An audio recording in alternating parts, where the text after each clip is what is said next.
Am I the A for taking all of the clothes in my size off the rack so resellers couldn't grab everything before I looked? Last week, I had time and stopped into a thrift, and they were just putting out stuff from their truck. I am never so lucky to be there when that happens. The shops are always very picked over with just Old Navy or Target clothes whenever I can go, so I was happy I might find something. I started browsing normally and was finding some good stuff for once. Then I saw a group of 3 women come in. One had a little computer for scanning books. The other 2 had iPads or something. I assumed to check resale prices. Either way, they were clearly resellers, and started grabbing stuff after checking labels. I felt a sense of dread because I wouldn't be fast enough to check. So I just swooped everything off the rack and into my cart in my size. When the 2 got to me, they started staring. I said, "What?" And one was like, "We'd like to be able to see what's on the rack too." I said that they could as soon as I was done. She scoffed at me and said, "That's rude. We'd like a chance to shop these clothes too." I just ignored her and started looking at things one by one, taking my time,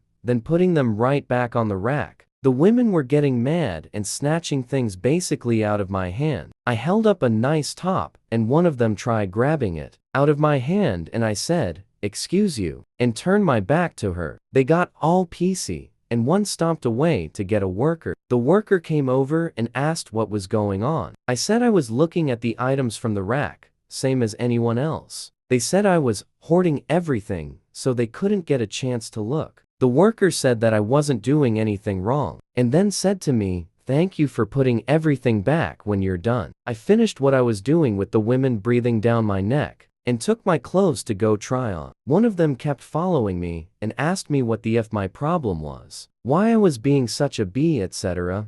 I said, "Sorry that you're having a bad day, but it's really not my problem. AITA, I just wanted the chance to be able to find nice clothes for once." From my POV, I didn't do anything different than people who fill up their carts and go try on everything. Plus, I didn't even take all of the good clothes to begin with.